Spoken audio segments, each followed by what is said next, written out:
En 1997, 2 años después de una serie de secuestros y agresiones sexuales sin resolver en California, una de las víctimas de pronto recordó un detalle importante de un crimen que nunca había contado a la policía.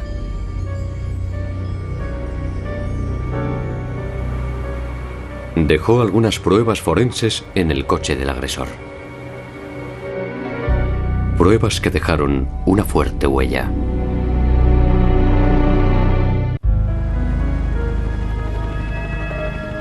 Escondida al pie de las impresionantes montañas de Sierra Nevada, Visalia, California, tuvo en 1995 una publicidad no deseada.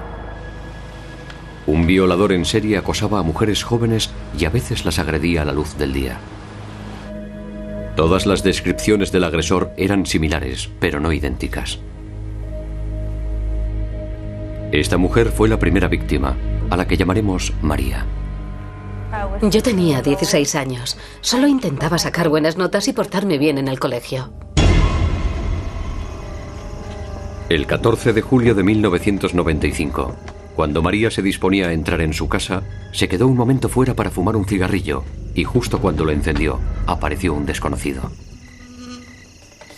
Le apuntó con una pistola. Le ordenó que subiera a su coche y le dijo que si no lo hacía, la mataba. El hombre admitió haber tomado anfetaminas. La llevó a un lugar apartado, la agredió sexualmente y luego la dejó irse. En el hospital no se pudo encontrar ningún material biológico adecuado para una prueba de ADN. María describió a su agresor como un joven blanco con pelo rizado y 1,80 de estatura. Su arma era una pistola semiautomática. Su cara se me ha quedado grabada para siempre. Te sientes triste, traicionada, herida, enfadada. Te pones furiosa. Lo pasas muy mal. María dijo que el agresor conducía una camioneta azul o gris. La policía encontró huellas de neumático en el lugar de los hechos. Las fotografiaron y sacaron un molde de las huellas. 10 días después se produjo otro incidente. Una mujer de 32 años aparcó en un centro comercial y fue acosada por un joven blanco que conducía un Ford Bronco blanco. Dame el bolso. Vamos. Voy a disfrutar metiéndotela. Lárgate, imbécil. Ella le insultó y él se marchó.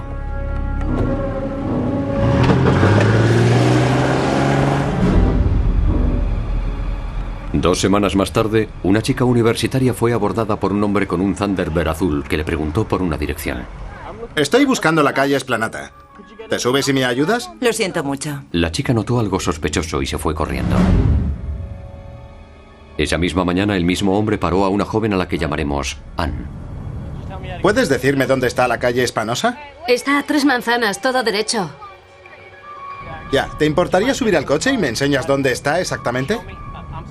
Anne accedió a subirse al coche para enseñarle el camino. Vale.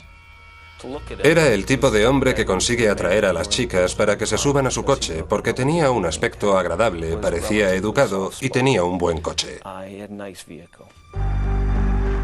Por el camino se detuvo detrás de un granero diciendo que necesitaba un poco de aire fresco.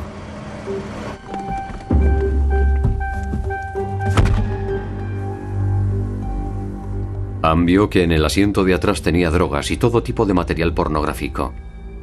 Imágenes pornográficas que representaban degradación y violencia hacia las mujeres. Temiendo por su seguridad, decidió huir. Cuando abrió la puerta, el hombre le apuntó en la cabeza con una pistola. La maniató, la golpeó en la cabeza y la violó. Después la dejó marcharse. Recorrió más de 2 kilómetros buscando ayuda. Aquí el 911. ¿Tiene usted alguna emergencia? El problema es que aquí ha venido una chica desnuda. Alguien ha debido abusar de ella. Está aquí en mi casa. ¿Se presentó desnuda? Sí. Anne describió al agresor como especialmente degradante. Se puso a escupir y mientras lo hacía, dijo que odiaba a las mujeres, que eran unas zorras. Me dijo que yo era una zorra. No dejaba de llamarme zorra a la vez que me golpeaba. Ese hombre era particularmente brutal, particularmente degradante con las mujeres a las que agredía. Y así fue en los 3 casos. En el lugar de los hechos, la policía encontró huellas de disparos que posiblemente realizó el agresor.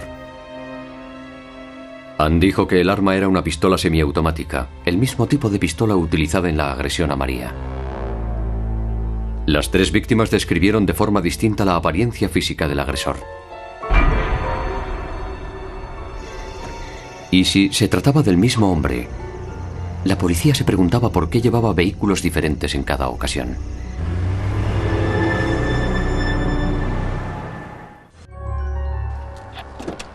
Los detectives de Visalia, California, investigaban 4 incidentes aislados de tentativa de secuestro, robo y agresión sexual. En cada caso, el agresor había sido descrito como un hombre blanco, alto y joven, que llevaba una pistola semiautomática. Dejó atrás muy pocas pruebas. La huella de un zapato en uno de los casos y unas huellas de neumáticos en otro. Pero los vehículos eran diferentes y las víctimas daban una descripción diferente del agresor, dando lugar a dudas sobre si se trataba del mismo hombre.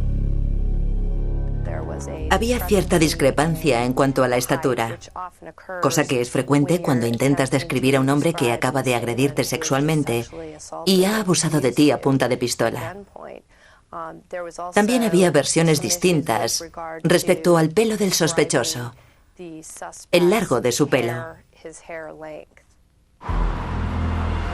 La primera oportunidad en el caso surgió cuando la policía de Fresno, California, a 1 hora de coche de Visalia, arrestó a un hombre sospechoso de haber cometido delitos similares.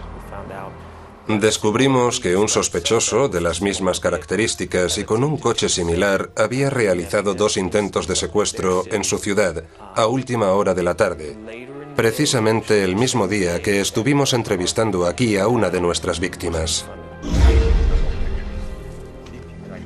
Para ver si era el mismo hombre que estaba agrediendo sexualmente a mujeres aquí en Visalia, la policía le mostró a María una serie de fotografías en las que se incluía al sospechoso de Fresno. Pero María no pudo identificar a ninguno de los hombres. No es ninguno de estos. Después, la policía enseñó las fotografías a Ann. Estoy casi segura de que es ese de ahí. Mostramos las fotografías a una de las víctimas y esta identificó al sospechoso. La policía de Visalia estaba convencida de haber encontrado al culpable. Pero había un problema. En las primeras entrevistas con la policía, tanto María como Ann dijeron que su agresor tenía muy poco pelo en el pecho. El sospechoso de Fresno tenía mucho pelo en el pecho y su número de zapato no coincidía con la huella encontrada en uno de los escenarios. La policía dudaba que el hombre de Fresno fuera su agresor. Sus sospechas se confirmaron pocos días después cuando en Visalia comenzaron de nuevo las agresiones sexuales.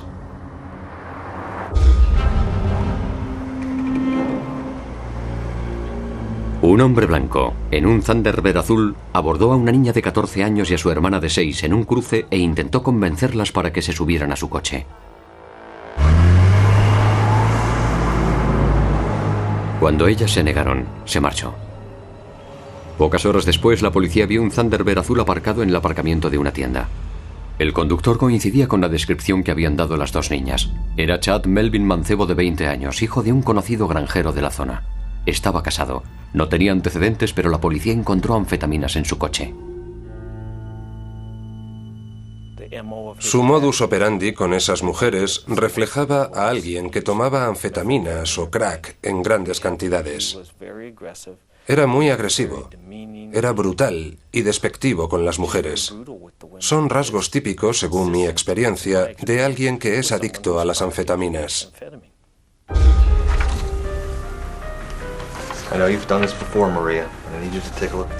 Entre las fotografías que le mostró la policía, María identificó positivamente al hombre que la había agredido sexualmente. Estaba temblando. Recuerdo que se echó a llorar.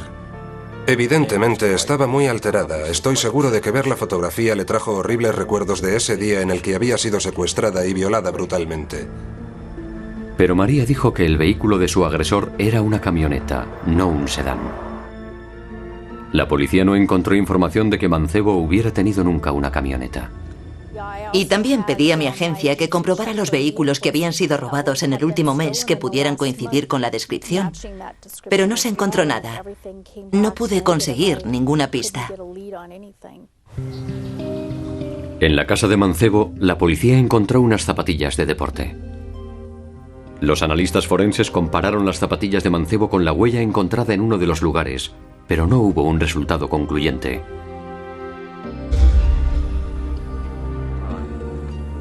Anne también identificó a Mancebo como su agresor entre las fotografías que le mostró la policía, pero tan solo unas semanas antes había identificado a otro hombre distinto. Debido a estas inconsistencias, los fiscales querían algo más que una identificación por parte de las víctimas. Confiaban en encontrar pruebas forenses. Es él. En base a la identificación de las víctimas, Chad Mancebo, de 20 años, fue detenido por haber secuestrado y agredido sexualmente a Anne y a María. Lo más horrible del caso es la enorme violencia con la que actuaba ese hombre. Violación, robo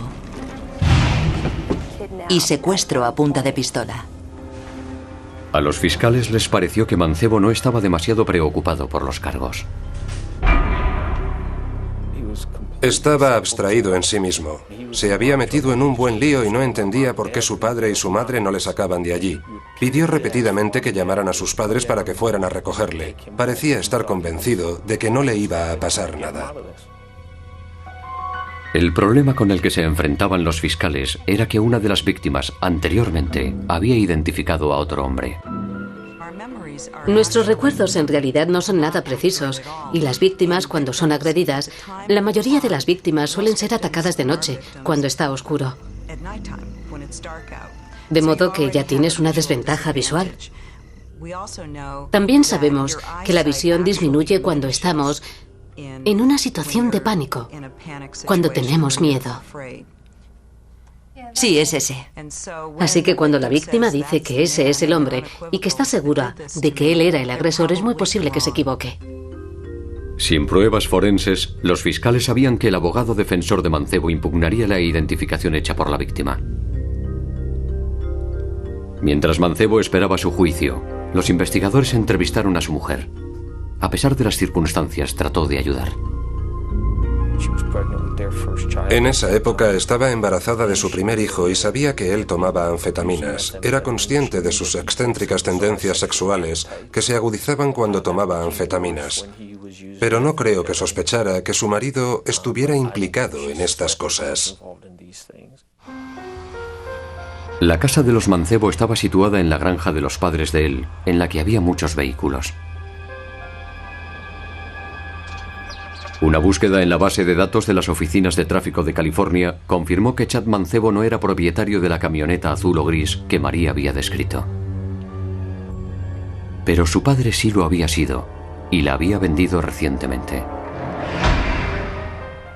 La policía localizó la camioneta a 95 kilómetros de allí.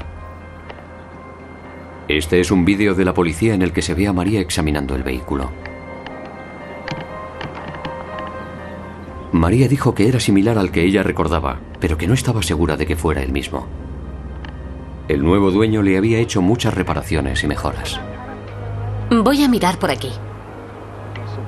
Parte del equipamiento ha sido sustituido. De pronto, María recordó un detalle importante que había olvidado completamente. Y recuerdo que mordí la goma de la ventanilla. Fue entonces cuando recordó que, mientras estaba siendo violada contra la puerta del conductor donde el acusado la tenía doblegada, había mordido el burlete de goma de la ventanilla. Yo quería dejar alguna huella, algún tipo de prueba, marcas de dientes, arañazos o algo.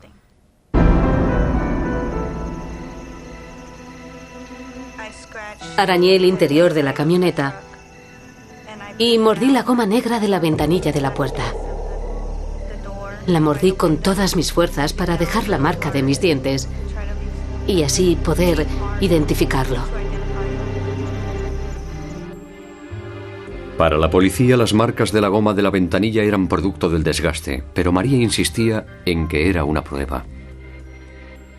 Un trozo de 60 centímetros de burlete de goma negra fue cuidadosamente retirado de la ventanilla del asiento del conductor y enviado al odontólogo forense Dr. Norman Sperber. A lo largo de sus 40 años de carrera, el Dr. Sperber ha examinado huellas de mordiscos en un gran número de objetos encontrados allá donde se haya producido un crimen. He visto mordiscos en manzanas, los he visto en quesos, los he visto en sándwiches, pero nunca los había visto en la goma de la ventanilla de un coche. Eso no lo había visto nunca. Aunque ya habían pasado casi 2 años desde que se hicieran esas marcas, la elasticidad de la goma había retenido las huellas en su forma original. De pronto vi 4 pequeños rectángulos que yo sabía que representaban a los dientes frontales inferiores. El Dr. Sperber marcó las muescas con pequeños puntitos. Después hizo un preparado de alginato para hacer un molde de los dientes de María.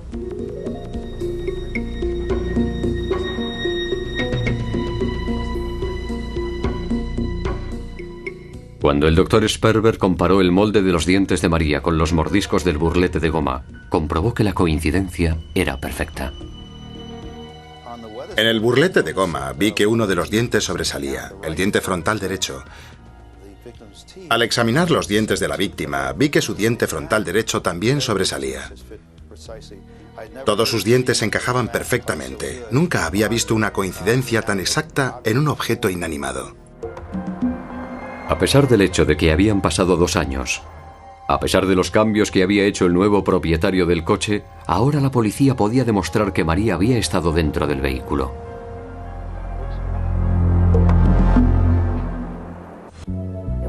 No era una cuestión de sexo. Era una cuestión de violencia. El odio que sentía el acusado hacia las mujeres. Las cosas que les decía a sus víctimas mientras las agredía sexualmente. Dijo que odiaba a las mujeres y que todas éramos unas zorras, y mientras lo hacía me pegaba. Cuando la policía registró la casa de Mancebo, encontraron más pruebas incriminatorias. Encontraron los vídeos pornográficos que Ann declaró haber visto en el coche de Mancebo. Y también encontraron munición para una pistola semiautomática del calibre .380. Cuando Chad Mancebo fue juzgado por secuestro y agresión sexual de María y Ann, la acusación le describió como alguien extremadamente peligroso, un hombre sin conciencia.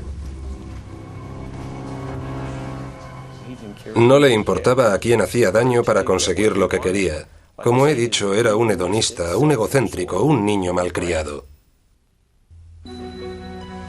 Como cabía esperar, la defensa rechazó la identificación de Ann, puesto que al principio había identificado a otro hombre.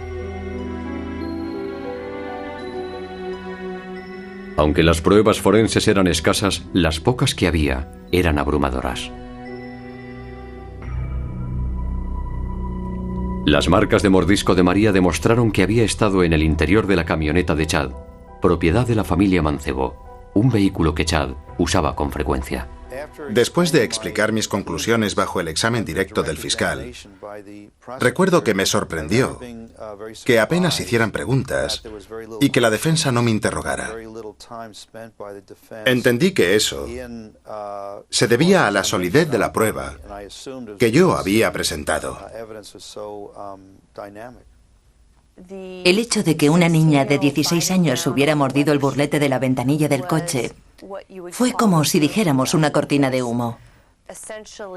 En esencia, evitó que la defensa tratara de argumentar que había un error de identificación.